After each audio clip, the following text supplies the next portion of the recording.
शान्ताकारं भुजगशयनं पद्मनाभं सुरेश्वरं विश्वाधारं गगनसदृश्यं मेघवर्णं शुभांगं लक्ष्मीकान्तं कमलनयनं योगभिर्ध्यानगम्यं वन्दे विष्णु भवभयहरं सर्वलोकैकनाथं। नमस्कार प्रिय बंधुओं, आप सभी का हमारे YouTube चैनल में बहुत बहुत स्वागत है। आप सभी श्रद्धालुओं को योगिनी एकादशी व्रत की बहुत बहुत शुभकामनाएं। भगवान लक्ष्मी नारायण की कृपा सदैव आपके ऊपर बनी रहे।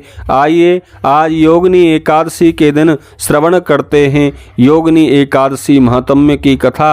एक बार प्रेम से कहिए, बोलिए विष्णु भगवान की जय, एकादशी महारानी की जय। युधिष्ठिर ने वासुदेव भगवान श्री कृष्ण से पूछा, हे वासुदेव, आषाढ़ महीने के कृष्ण पक्ष की एकादशी का क्या नाम है, उसका महात्म्य क्या है, इसका व्रत कैसे किया जाता है, कृपया बताकर मेरी जिज्ञासा को शांत करें। वासुदेव भगवान बोले, धर्मराज, आषाढ़ महीने के कृष्ण पक्ष की एकादशी का नाम योगिनी एकादशी है। यह बड़े बड़े पापों को नष्ट कर देती है। संसार सागर में डूबे हुए प्राणियों के लिए यह सर्वश्रेष्ठ नाव का काम करती है। इसका व्रत तीनों लोकों का उद्धार करने वाला है। श्री कृष्ण भगवान ने क्षण भर रुककर कहा, राजन, मैं इस व्रत से संबंधित एक पौराणिक कथा आपको सुनाता हूँ, कृपया ध्यान पूर्वक सुनना। अलकापुरी में धन के अधिपति कुबेर रहते थे। वे शिव के परम भक्त थे और भगवान शिव की भक्ति में अलमस्त रहते थे। एक यक्ष उनका सेवक था, नाम था हेममाली। वह पूजा के लिए नित्य कुबेर महाराज को फूल लाकर दिया करता था। उसकी पत्नी का नाम था विशालाक्षी। विशालाक्षी अत्यंत सुंदर स्त्री थी। यक्ष सदा कामातुर रहता था। वह अपनी पत्नी से अत्यधिक प्रेम करता था। एक दिन वह मानसरोवर से पूजा के लिए फूल लेकर आया तो वह अपने घर पर ही रुक गया और पत्नी के साथ कामासक्त होकर काम क्रीड़ाएं करने लगा। परिणाम यह हुआ कि वह कुबेर के निवास स्थान पर नहीं पहुंच सका। कुबेर भगवान शिव के मंदिर में बैठे पूजन कर रहे थे। दोपहर का समय हो गया। फूलों का इंतजार करते करते लेकिन हेममाली पूजा के लिए पुष्प लेकर नहीं आया।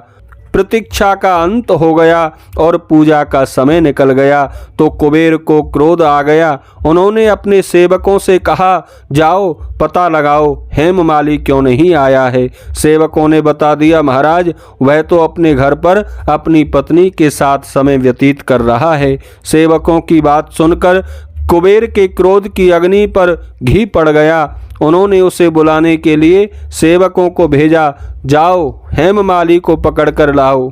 जब कुबेर के सेवक हेममाली को बुलाने के लिए पहुंचे तब उसे ध्यान आया, अरे ये तो बड़ा अनर्थ हो गया।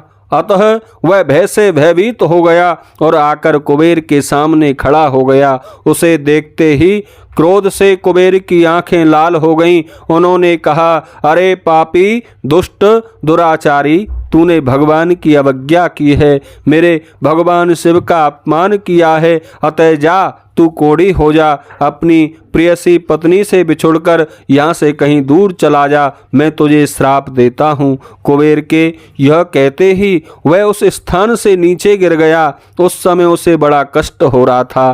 कोढ़ से सारे शरीर में पीड़ा हो रही थी, पर वह भी भगवान शिव का भक्त था, अतः उसकी स्मृति भंग नहीं हुई। पाप से पीड़ित होने पर भी उसे पूर्व जन्म की बात याद रही। इधर उधर घूमता हुआ वह मेरू पर्वत की चोटी पर पहुंच गया। वहां उसे मार्कंडे मुनि के दर्शन हुए। मार्कंडे मुनि बड़े ही तपस्वी थे। पापी यक्ष ने दूर से ही मुनि के चरणों में प्रणाम किया। मुनि ने उसे भय से कांपता हुआ देखा तो परोपकार की इच्छा से अपने पास बुला लिया।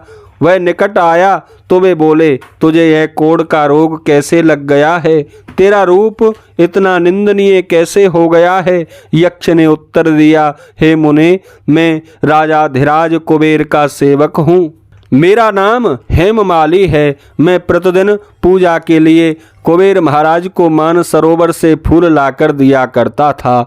एक दिन मैं अपनी पत्नी पर मोहित होकर कामासक्त हो गया, अतः मुझे याद ही नहीं रहा कि कुबेर महाराज को पूजा के लिए फूल पहुँचाने हैं। अतः उन्होंने क्रोधित हो मुझे श्राप दे दिया, जिससे मैं कोढ़ी होकर अपनी प्यारी पत्नी से बिछुड़ गया हूँ।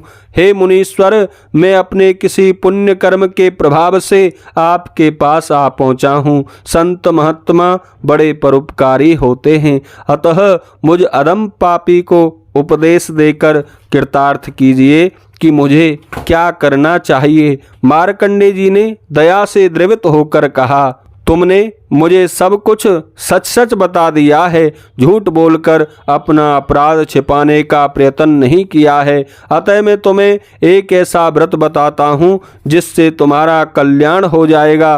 तुम आषाढ़ महीने के कृष्ण पक्ष की एकादशी का व्रत करो, जिसे योगिनी एकादशी कहते हैं।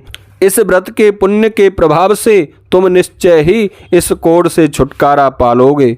ऋषि के इन वचनों को सुनकर हेममाली ने उनके चरणों में दंडवत प्रणाम किया।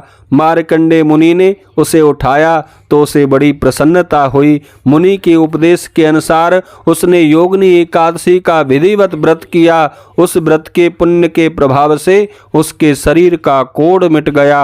अब वह पूरी तरह स्वस्थ हो गया और सुखी जीवन व्यतीत करने लगा। श्री कृष्ण भगवान युधिष्ठिर से कहते हैं, हे नृपश्रेष्ठ, योगिनी एकादशी का यह व्रत बड़ा ही प्रभावशाली है। इसे करने से वैसा ही पुण्य फल प्राप्त हो जाता है जैसा 88,000 ब्राह्मणों को भोजन कराने से होता है। यह एकादशी बड़े बड़े पापों का अंत करके बड़ा पुण्य फल प्रदान करती है। इस कथा को पढ़ने और सुनने से मनुष्य के सब पाप नष्ट हो जाते हैं। योगिनी एकादशी को विष्णु भगवान का पूजन करें, आहार में मिश्री का सेवन करें। एक बार प्रेम से कहें, बोलिए एकादशी महात्म्य की जय, विष्णु भगवान की जय।